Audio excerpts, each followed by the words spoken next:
Hi, quilting friends. Happy Feature Friday, everybody. Thank you guys so much for joining me today in my sewing studio. I do appreciate you guys being here again this week. We are looking at a brand new quilt that I have on my frame, and this one's a pretty large one compared to what I usually do. It takes up almost my whole frame space. We are going to be using the Quilt Layout guide that is available on the mid and top of the line robotic system. We had a quilting friend reach out and ask us if we could go over using that. So we're going to do that today on this quilt top. I'm going to turn you guys around and show you how we get started with that. So here is the quilt top that we're working with, and you can see that it is pulled up on the ground a little bit. And if we look at the frame, it goes almost all the way over here on the left and on the right, which is a little bit unusual for me. I tend not to do super big quilts because I do so many for you guys. This one, I remember to keep my pattern out. It is called Tetris Tumble, and it is by Purple Pineapple Studios. And I love these patterns because they are just one little card. So all the directions, cutting, and everything are here on the back, and that way I can't lose pages to my patterns because everything's right here on one card. So I love these. I have quite a few from them, and they always turn out really great. So this one turned out just as I thought it would. The fabric I've got here in the middle, they're actually little postage stamps. And so the other fabrics in the quilt match the colors in the postage stamps. So I thought this turned out really fun, and I can't wait to get it quilted.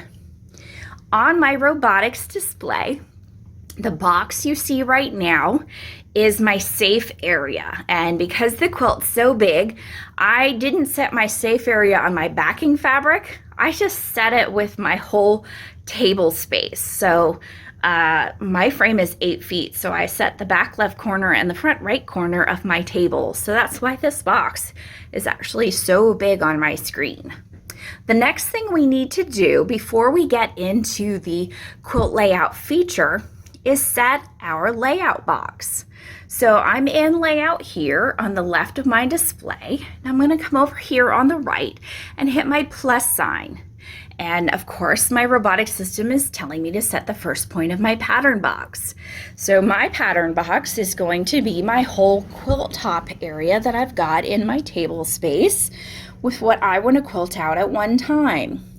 So I always like to hover just a little bit above and a little bit to the left of my top left corner, about 1/4 of an inch. That way I know my design's going to pick up all my edges if I wasn't quite square when I laid my quilt top down. And I'm going to hit my plus sign, and then it says set the next point of my pattern box.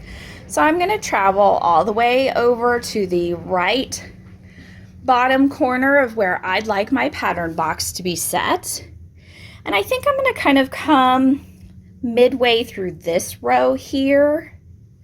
That way when my pattern stitches out, it's kind of this border piece, 2 rows of this top portion, and then kind of halfway through this portion here.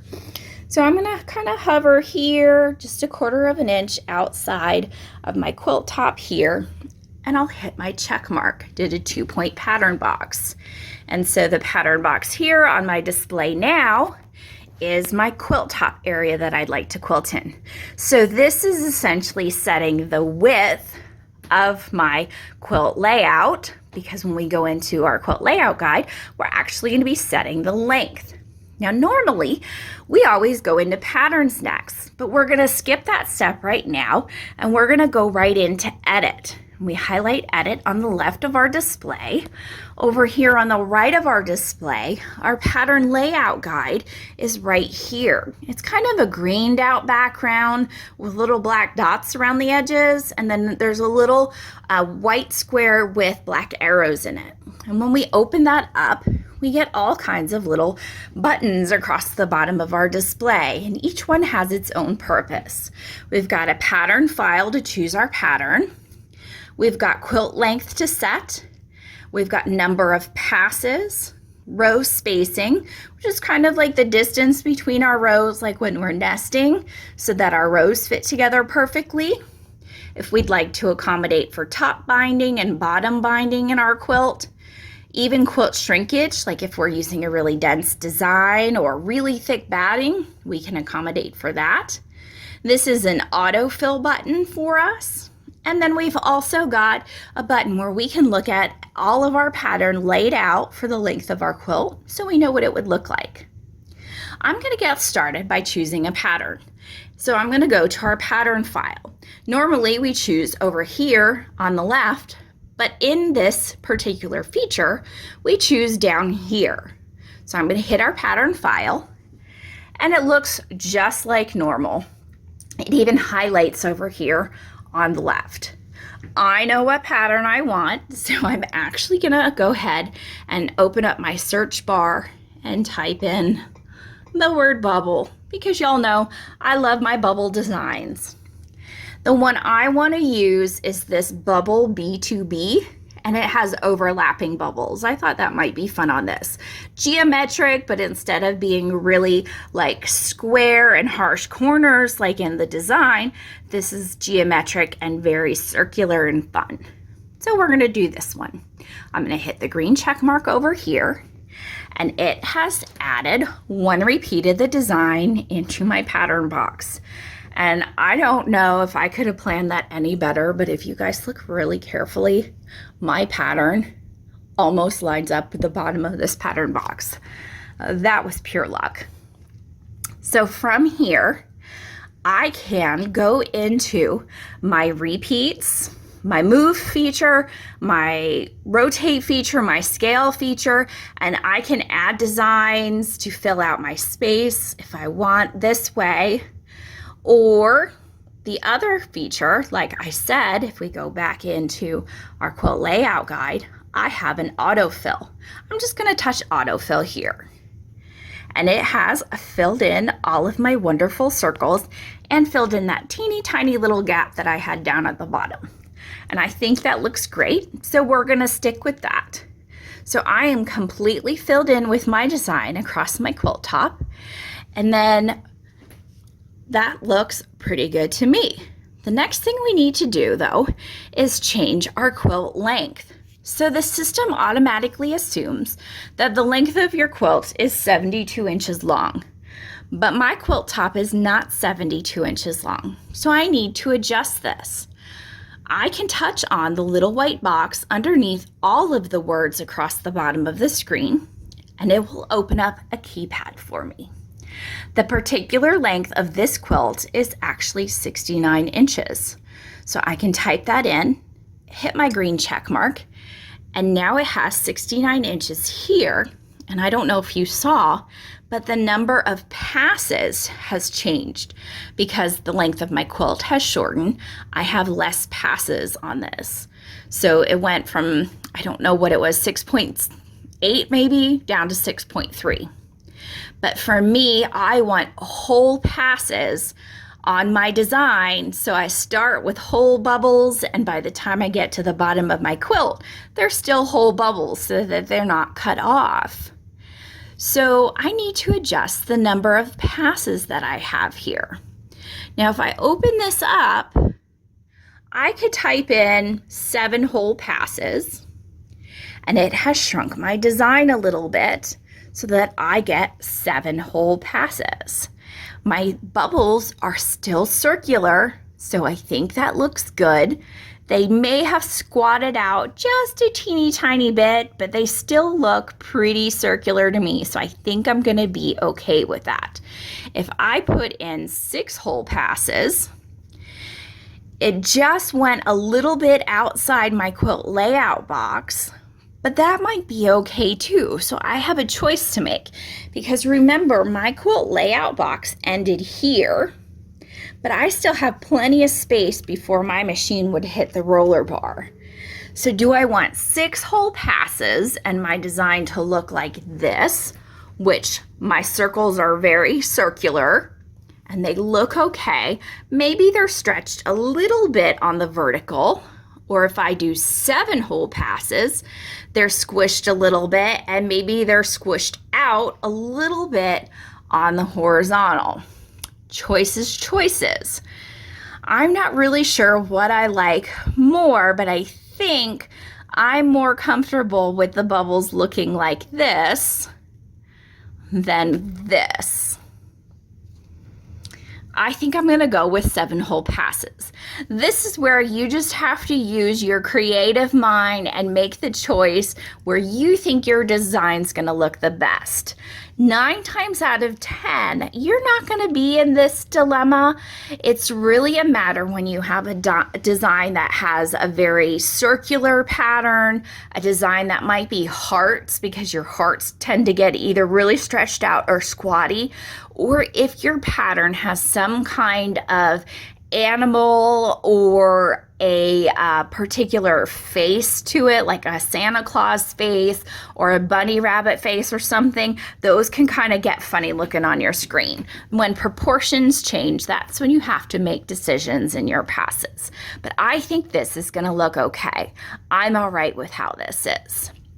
Now my row spacing, I know that my row spacing will generally turn out fine when my Butler robotics system nests. But if you want to change your row spacing, maybe you don't want your rows directly connected to each other or nested really close. You can change that here. Maybe you want a particular look because you're gonna sew a piece of ribbon down on your quilt in between your rows. You can add row spacing here. Maybe you want 2 inches between each nested row. Now it took that space and scrunched up our design a little bit to give us the space between the rows to stitch down that piece of ribbon. So your design is going to constantly change every time you work with the different features. I don't need the row spacing here, so I'm going to put it back to 0, and I know that my rows are going to connect every time. But if I put spacing in there, the design shrunk and gave me room to put my piece of ribbon that I'm going to sew on my quilt. This is kind of fun if you're someone who might want to put a ruffle or a piece of lace on your quilt too. You could change your row spacing here to give you room to do that. Now you have top binding and bottom binding too. So if you'd like to leave room at the top of your quilt and the bottom of your quilt to add your binding without having your design underneath your binding, you can do that here. This might get just a little tricky though.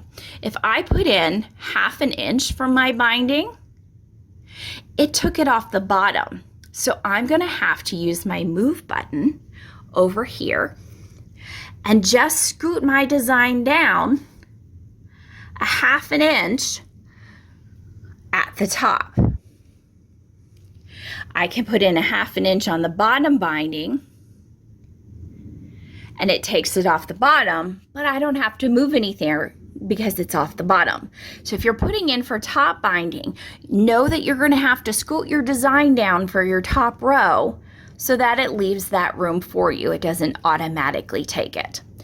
I don't mind if my design goes into my binding, so I'm going to turn my bindings back to 0. It stretched it back out, and I need to move my design back to my pattern box top. So I'm there again. And remember, you can flip back and forth between your quilt layout guide and your adjustment features in editing. The other one you have here is quilt shrinkage.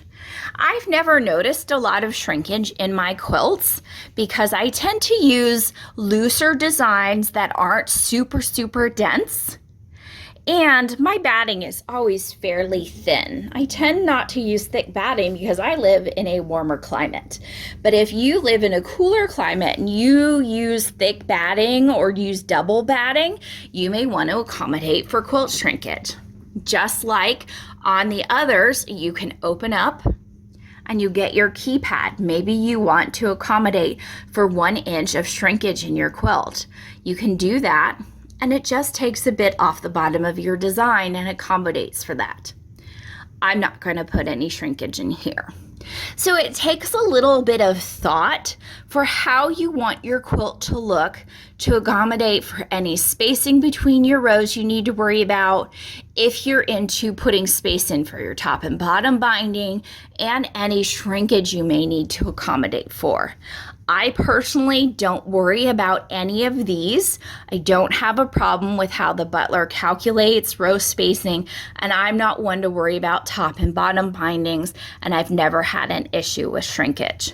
You may have a different situation, and this is always trial and error as you try new designs and new battings with your quilts. So just know that you may have to adjust every time you do a different quilt top.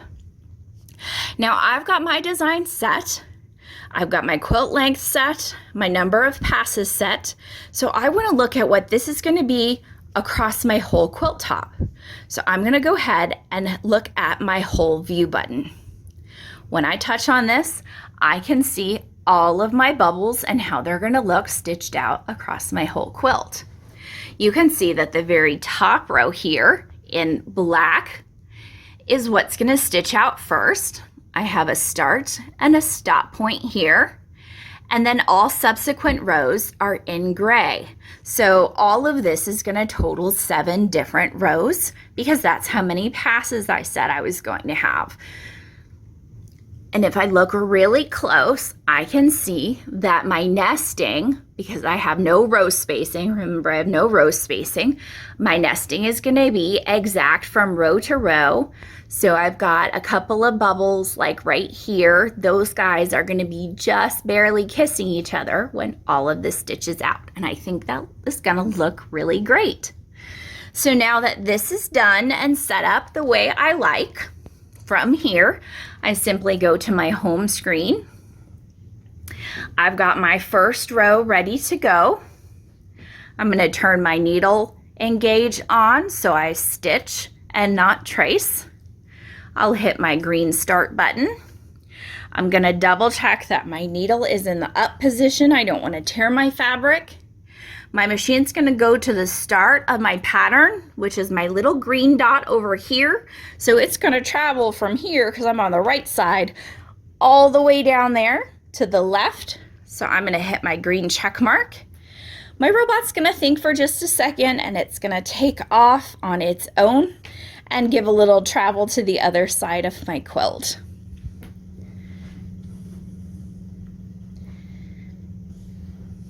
Now I am stitching right now with this light pink thread, which matches the little light pink stamps here in my quilt top, and all the way down at the bottom I have this light pink grunge polka dot. So that's what I decided to stitch this in. Our robot's ready to go, so it says do a single stitch with your machine. So I'm going to use my needle up, needle down button to do 1 stitch. Ooh, and that is a tiny, tiny little piece of thread on this. I probably should have planned that better. I'm going to hit my check mark, and it now says to pull my bobbin thread up. So I'm going to see if I can even get a hold of that, because boy, is that tail tiny. There we go, I got it. It's hard to do this one-handed, and it's really hard to do it when you don't leave yourself enough thread. So I've got both of my tails. I'll hit my green check mark. It's going to recenter back over that start point. And it wants me to cycle my needle to lock my stitches. You guys know that I cycle my needle 3 times for my locking stitches.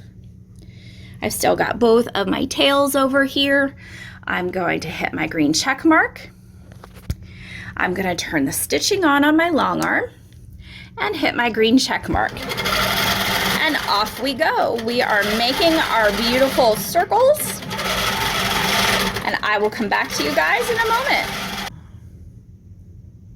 All right, quilting friends, we have made it through our very first row of our circle bubble stitch out on our quilt.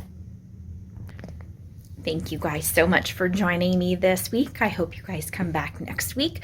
We are going to nest through our next row and answer another Quilting Friends question, and maybe even we'll have another little surprise with our fun quilt. So I look forward to doing next week's Feature Friday video for you. I hope y'all join me. Thanks so much, and we'll see you guys soon. Bye.